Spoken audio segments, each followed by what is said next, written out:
In this video, you will see what is the top 10 must-have units in Anime Vanguards Update 4.5. Every units in this video are all obtainable. I do want to know, what do you think is the best unit in Anime Vanguards Update 4.5? Remember to subscribe and like. And with that being said, in no particular order, the first must-have unit is Loose Hacker. Loose Hacker is one of the best support with her passives removing all resistance, beneficial modifiers, and any internal mechanics from enemies.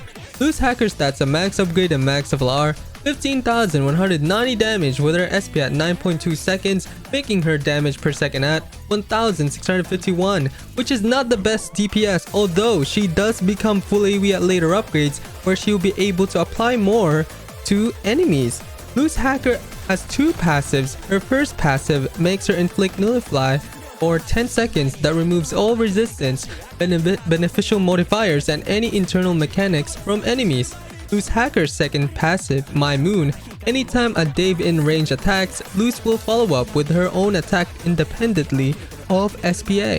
How to get Loose Hacker is from the Battle Pass. Okay, next unit is Gilgamesh, King of Heroes. Gilgamesh is one of the best exclusive as he gains a nuke ability at later upgrades, which is extremely strong for boss rush. Gilgamesh, King of Heroes stats a max upgrade and max level are 37,660 damage with his SP at 6.8 seconds, making his damage per second at 5,549. Gilgamesh's first passive, King of the World, he will be immune to status ailments. His damage will be increased by 30% and lessens his SPA by 10%. His damage will be lessened by 6% for each unit within his range down to 30%. His second passive, My Raid Treasures, his range and damage increases with each attack up to 35%, and attacks will ignore 50% of enemy damage reduction. His last passive gains the Unbound element and the ability Enuma Unleash. Non-boss enemies below 10% HP will be automatically executed on hit.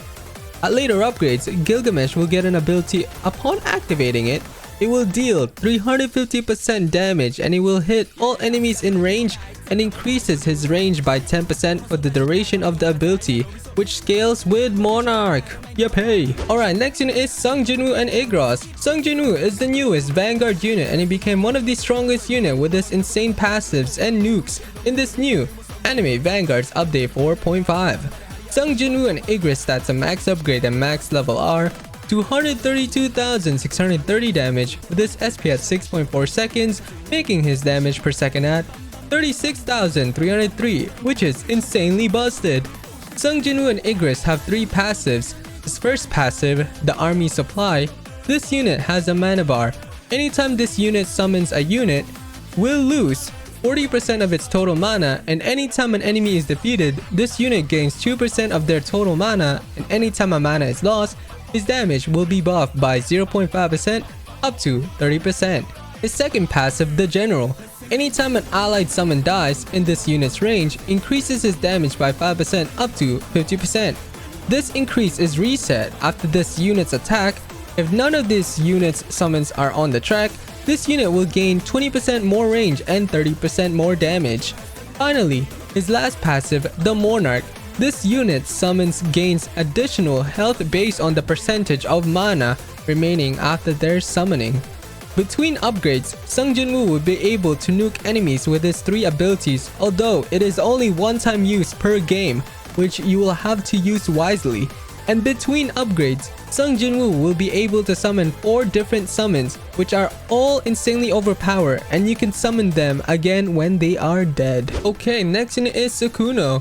Sukuna is still one of the strongest secrets, especially with his nuke ability he gets and passives at later upgrades. Sukuna stats a max upgrade and max level are 103,320 damage with his SP at 5.6 seconds, making his damage per second at 18,450, which is extremely meta, especially with his nuke ability he gets at later upgrades, and he is extremely strong. Sukuna's first passive, King Curses, his attacks will apply bleed for 30% of this unit's damage. Before upgrade 9, cleave enemies makes them take 20% more damage from bleed. Sukuna's second passive, Sinister Sanctum, at upgrade 8, he gains the ability Sinister Sanctum. His damage will increase by 1% for each kill during the Sinister Sanctum up to 30%. and at the same time it will deal 300% of Sukuna's damage, and it is a global cooldown, making Monarch the best trait on Sukuna, especially his ability attacks everyone in his range. Sukuna's third passive, Divine Flames, at upgrade 9 he gains the Flyer element, and his attacks will inflict burn for 30% of his unit's damage, and he is immune to stun. How to evolve Itadori to Sukuna is by defeating the 10 of the King of Curses from the latest boss event and get 20 fingers from the Jujutsu Kaisen Infinite mode. Good luck to everyone who is trying to get Sukuna. Yes. Alright, next unit is Gojo Infinity. Gojo is one of the best units with his passives and ability at later upgrades. Gojo Infinity stats at max upgrade and max LR, 40,050 damage with his SP at 9.8 seconds, making his damage per second at 4,086.73, which is extremely good, especially he becomes a full AoE unit at later upgrades with his passives. Gojo's first passive, Strongest Sorcerer, he will gain 20% damage and lessens his SPA by 10%. His second passive, Limitless, he is immune to any status ailments and his damage will increase by 0.1% with each wave pass. His third passive, Unlimited Expansion, he will gain the ability Void. His SPA will be reduced by 2% for each killing during Void, down to 10%. And when Void is activated, Gojo's damage will gain 50% damage and all enemies in range are frozen for 10 seconds. How to evolve Gojo is from doing the infinite and get fingers from Sukuna, and he is a RNG boss. Then once you have 20 fingers, you can transfer it for 2 eyes, which you'll be needing to evolve your Gojo. Okay, next one is Aizen Aura. Aizen is one of the best secret, with him being immune to all status ailments, and he will be able to place a wall at later upgrades where he will stop enemies and becomes fully AoE at later upgrades. Aizen Aura stats at max upgrade and max LR, 52,390 damage with his SP at 10 seconds, making his damage per second at 5,226, which is insanely good, especially he becomes fully AoE at later upgrades.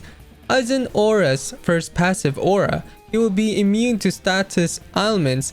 Every enemy within 40% of this unit's range takes DOT damage, scaling from 1% to 80% of this unit's damage based on how close they are to the unit.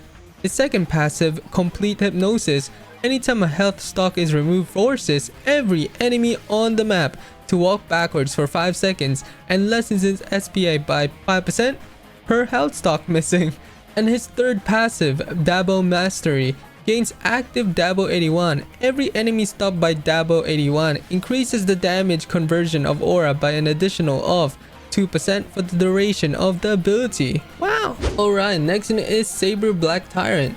Saber is one of the best units with her early full AoE, and she is immune to stuns and debuffs.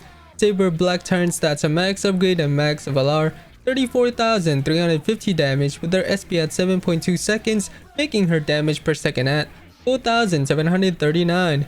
Saber's first passive, Aura of Corruption, all enemies within 70% of this unit's range is slowed by 20%, and units that are not corrupted gains 15% SPA for all enemies, and units that are affected gains 5% more damage up to 50%, and she will be immune to stuns and debuffs. Her second passive, Summon Servant, if Sakura unit is placed anywhere, this unit will do an additional attack synced to its SPA timer at 50% damage. Every additional attack increases her range by 1% up to 30%. Her third passive, Dark Excalibur, after every 5 attacks, the unit will switch to Dark Excalibur for 1 attack, which increases her SPA by 20%, 100% damage, and 20% range, and will inflict burn for 35% of her damage over 6 seconds during Dark Excalibur. Okay, next one is Yamamoto Captain. Yamamoto is one of the best summoners with how he frequently summons and will inflict burn to enemies. Yamamoto Captain stats a max upgrade and max LR, 30,760 damage with his SP at 10.2 seconds, making his damage per second at 3,008, which is insanely overpowered, especially he becomes fully AoE at later upgrades. Yamamoto Captain's first passive, Head Captain, attacks will inflict burn for 25% damage, and his damage will increase by 10%, and lessens its SPI by 2% for every burning enemy in this unit's range up to 30%. The second passive, South. Every enemy this unit kills gets revived as a skeleton, with its health being 40% of this unit's attack, making Monarch the best trait as it will scale with traits. Its third passive, Release, gains an ability where enemy that walks into this unit's range will be inflicted with burn every 15 seconds, and it will increase the damage of burn applied to the same enemy by this unit by 1% every time it is applied. When activating North, all skeletons summoned on the map will stop moving, and it is a global cooldown. Alright, next unit is Yhwach Almighty. Yhwach is one of the best units as he will be able to buff units in range, and he becomes fully weak at later upgrades. Yhwach Almighty stats a max upgrade and max FLR, 28,120 damage with his SP at 9.2 seconds, making his damage per second at 3,056, which is great, especially he becomes fully weak at later upgrades. Yhwach Almighty has 3 passives. His first passive, the Almighty. The Almighty, immune to all status ailments, increases his damage by 5% for every status ailments avoided up to 30%. His second passive, the Man Who Saw the Future. When this unit attacks, it will do an additional attack on the last enemy in range at the same time. This will only apply if the first and last enemy are different. His third passive, Ash Fallen, gains an active ability which increases his range by 5% every time an Ash Fallen is used up to 20%. When activating the ability, it switches between 2 toggles. Toggle 1 buffs all units in range by 15% and damage, and loses 30% attack from this unit. Although his second toggle will debuff all allied units in its range by 20% damage and 10% range, and gain 10% damage and 5% range per allied unit who is debuffed from this ability. How to get Yhwach is from Rift, where he is a 2% chance to get, so good luck to everyone who is grinding for this unit. Finally, the last unit is Gogeta Super 4. Gogeta Super 4 is one of the best Vanguard unit with his insane stats at later upgrades and ability on placement, where you can replace him anywhere, which is insanely busted for early waves. Gogeta Super 4 stats a max upgrade and max FLR, 45,360 damage with his SP at 8.3 seconds, making his damage per second at 5,478, which is extremely strong, especially with this ability. On placement, Gogeta will get an ability, Instant Teleportation, which you can select any point of the map where this unit will move to, which is insanely meta for early waves. Gogeta Super 4 has 3 passives. His first passive is Gotcha. There is 10% chance for this unit to not attack, and if he does not attack, he instead slow enemies and raises his damage by 5% up to 50%. His second passive, the Monkey King. Anytime this unit attacks, a clone will appear mirroring the last attack this unit made. Finally, his third passive is Instant Teleportation.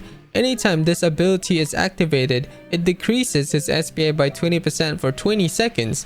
How to get Gogeta Super 4 is by summoning on the Winter Banner, where he is a 0.005% to get, and good luck to everyone who is trying to get this unit. That was everything for this video on the top 10 must-have units in Anime Vanguards Update 4.5. I hope this video helped you in some sort of way. Remember to leave a like and subscribe, and I'll see you in my next one. Bye bye. Ha ha ha.